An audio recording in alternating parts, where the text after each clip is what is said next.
هي الحلقات تحفظني بآيات من القرآن، هي الحلقات تملأني بحب المصطفى العدنان، هي الحلقات تحفظني بآيات من القرآن، هي الحلقات.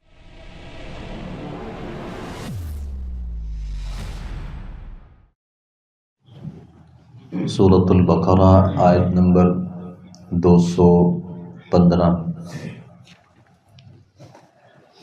اعوذ باللہ من الشیطان الرجیم، بسم اللہ الرحمن الرحیم۔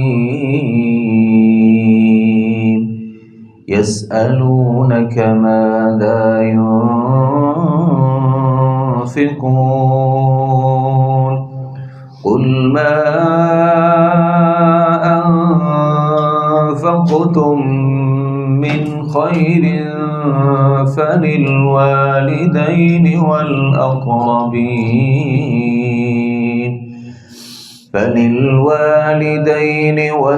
والأقربين واليتامى والمساكين وابن السبيل، وما تفعلوا من خير فإن الله به عليم۔ یسألونک، وہ آپ سے سوال کرتے ہیں، ماذا ينفقون، وہ کیا چیز خرچ کریں۔ قل کہہ دیجئے، ما انفقتم من خیر، تم خیر میں سے جو بھی خرچ کرو گے، فللوالدین، تو وہ والدین کے لیے ہے، والاقربین، اور رشتہ داروں کے لیے، والیتامى، یتیموں کے لیے، والمساکین، اور مسکینوں کے لیے، وابن السبیل، اور مسافر کے لیے۔ وما تفعلوا من خیر فإن اللہ به علیم، اور تم نیکی میں سے جو بھی کرو گے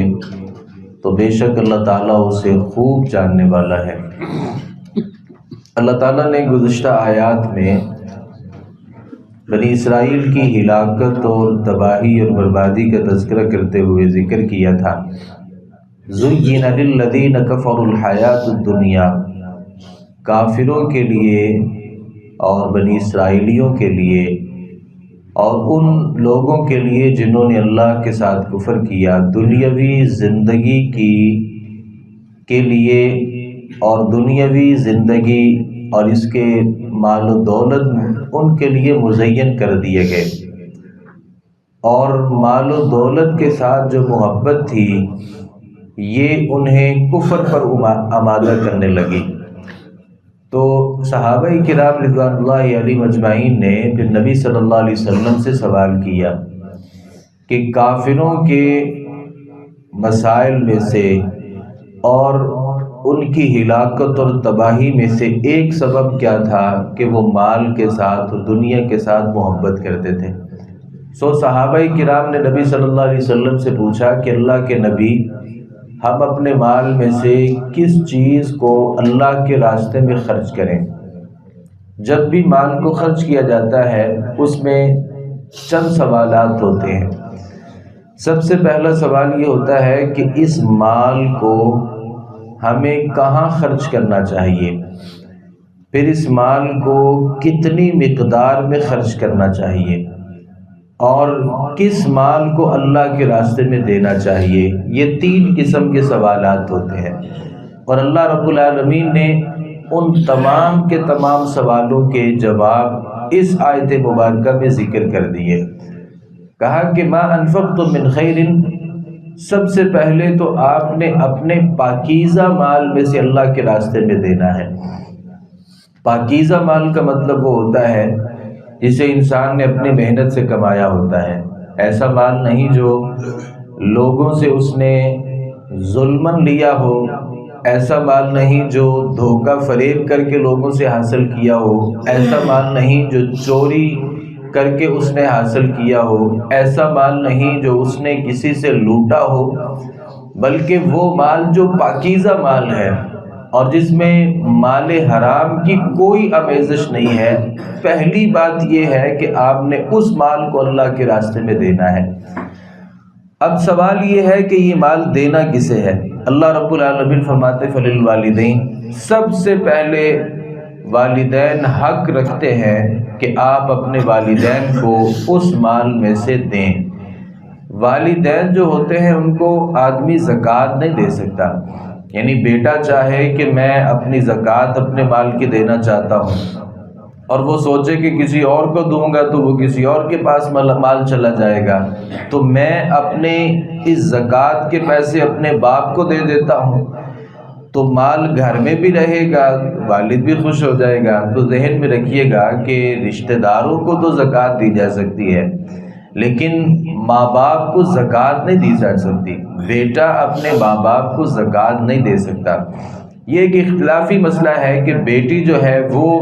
اگر اپنے گھر میں چلی گئی ہے تو وہ اپنے باپ کو زکوٰۃ دے سکتی ہے یا نہیں دے سکتی، یہ ایک الگ مسئلہ ہے۔ کچھ لوگوں نے اجازت دی ہے اور کس نے اجازت نہیں دی۔ صحیح یہ ہے کہ ماں باپ کو بیٹا ہو یا بیٹی ہو زکوٰۃ کے پیسے نہ دے، بلکہ اضافی جو مال ہوتا ہے وہ اپنے ماں باپ کو دے۔ نبی کریم صلی اللہ علیہ وسلم نے ایک دفعہ ایک صحابی سے کہا تھا کہ جو تیرا مال ہے نا وہ تیرے باپ کا بھی مال ہے،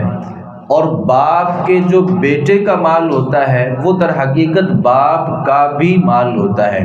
یہاں ایک مسئلہ سن لیجئے، بعض بچوں کو اور لوگوں کو، نوجوانوں کو مسئلہ ہوتا ہے کہ ہمارے جو ماں باپ ہیں نا بغیر اجازت کے ہمارے پیسے لے لیتے ہیں، یا ہمیں کہہ دیتے ہیں کہ یہاں اتنے پیسے دے دو، یہاں اتنے پیسے دے دو۔ تو یہ بڑی اچھی بات ہے۔ انت مالک نبی صلی اللہ علیہ وسلم نے ایک صحابی سے کہا تھا تو بھی اور تیرا مال بھی تیرے باپ کا ہے،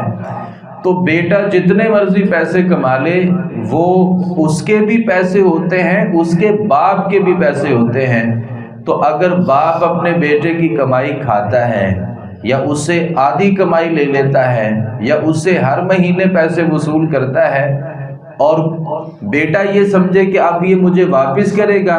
ایسا نہیں ہے، کیونکہ بیٹے کا جو مال ہوتا ہے وہ حقیقت میں اس کے باپ ہی کا مال ہوتا ہے۔ وہ کبھی بھی اس سے لے سکتا ہے، سارے پیسے بھی لے سکتا ہے، تھوڑے پیسوں کا تقاضا بھی کر سکتا ہے، البتہ ظلم نہیں کرنا چاہیے، لیکن باپ اپنے بیٹے کی کمائی کھا سکتا ہے۔ بیٹے کو چاہیے کہ سب سے پہلے اپنے ماں باپ کے اوپر خرچ کرے۔ والاقربین، اور رشتہ دار، اللہ نے جنہیں رشتے میں ہمارا ساتھی بنا دیا ہے، کمزور ہو سکتا ہے، غریب ہو سکتا ہے، محتاج ہو سکتا ہے، اللہ کہتے ہیں کہ ان کو بھی دینا ہے۔ پھر یتیم جو ماں باپ اور بالخصوص باپ کی شفقت سے محروم رہ گیا، وہ آپ کے رشتہ داروں میں بھی ہو سکتا ہے، گلی محلے داروں میں سے بھی ہو سکتا ہے، تعلق داروں میں سے بھی ہو سکتا ہے، اس کے اوپر بھی خرچ کرنا ہے۔ والمساکین، مسکین اس کو کہتے ہیں جس کی ضروریات زیادہ ہوتی ہیں، آمدن کم ہوتی ہے، یعنی وہ کماتا ہے، ممکن ہے اس گھر میں 2-4 افراد کمانے والے ہوں لیکن کھانے والے لوگ چونکہ زیادہ ہیں تو اخراجات ان کے پورے نہیں پڑتے، تو یہ مسکین ہے، اس کو بھی دیا جا سکتا ہے۔ وہ اپنی سبیل، اور وہ مسافر جو سفر کر رہے ہیں اور کوئی حادثہ پیش آ گیا، کسی نے جیب اس کی کاٹ لی یا ویسے اس کا زیادہ راہ ختم ہو گیا، تو اب اس بندے کو بھی پیسے دیے جا سکتے ہیں اور اس کو زکوٰۃ دی جا سکتی ہے، اس کو اضافی نفلی جو صدقہ ہے وہ بھی دیا جا سکتا ہے۔ امام راضی رحمۃ اللہ علیہ فرماتے ہیں خرچ کرنے میں یہ ترتیب سب سے اچھی ہے، یعنی کوئی آدمی خرچ کرنا چاہتا ہے نا تو سب سے اچھی جو اس کی ترتیب ہے، امام راضی رحمۃ اللہ علیہ فرماتے ہیں یہ سب سے خوبصورت ترتیب ہے۔ جب بھی آپ مال خرچ کرنا چاہتے ہیں اپنے ماں باپ کو مقدم کریں، پھر اپنے رشتہ داروں کو دیکھیں، پھر یتیموں کو دیکھیں اور مسکینوں کو دیکھیں اور مسافروں کو دیکھیں۔ یہ جو ترتیب ہے یہ سب سے زیادہ خوبصورت ہے۔ البتہ اس سے ہٹ کے بھی کچھ ترتیبات ہیں، یعنی نبی صلی اللہ علیہ وسلم نے جو مال ہوتا ہے نا اسے اپنی ذات پر بھی خرچ کرنے کا کہا۔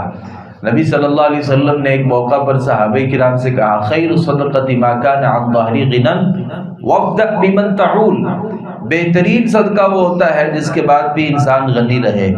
اور اس صدقے کا آغاز نبی صلی اللہ علیہ وسلم نے فرمایا اپنے گھر والوں سے کرو۔ کوئی آدمی